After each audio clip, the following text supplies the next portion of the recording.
কিছু কিছু ইসলামী দল তারা সরকারের বিরুদ্ধে কথা না বলে, তারা কথা বলে বাংলাদেশ খেলাফত মজলিসের বিরুদ্ধে, মাওলানা মামুনুল হকের বিরুদ্ধে।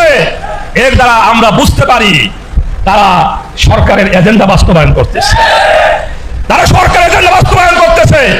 বিএনপি সরকার আসার পরই তৈলের দাম বেড়েছে, গ্যাসের দাম বেড়েছে, বিদ্যুতের মূল্য বেড়েছে। এখন নাকি বিদ্যুৎ হলো হুমায়ুনের ডোজের মতো, বিদ্যুৎ মাঝে মাঝে আসে, মাঝে মাঝে চলে যায়। বিদ্যুতের অবস্থা এরকম, বিদ্যুৎ বিল ব্যবহার যা করবেন তার ডাবল আসবে। আমি বিএনপি সরকারকে বলবো, এই মানুষকে জাতা কলে পিষ্ট করার জন্য আপনাকে ক্ষমতা বসিয়েছিল? এই মানুষকে গ্যাসের দাম বাড়াবার জন্য আপনাকে বসিয়েছিল? তৈলের দাম বাড়াবার জন্য আপনাকে বসিয়েছিল? আজকে চাঁদাবাজি করার জন্য আপনাকে বসিয়েছিল? না তো। আমি বিএনপি সরকারকে বলবো, আসলে আপনার শিক্ষা হয় নাই, আপনার শিক্ষা হয় নাই। মাত্র কয়েকদিন আগে ঘটনা ঘটছে,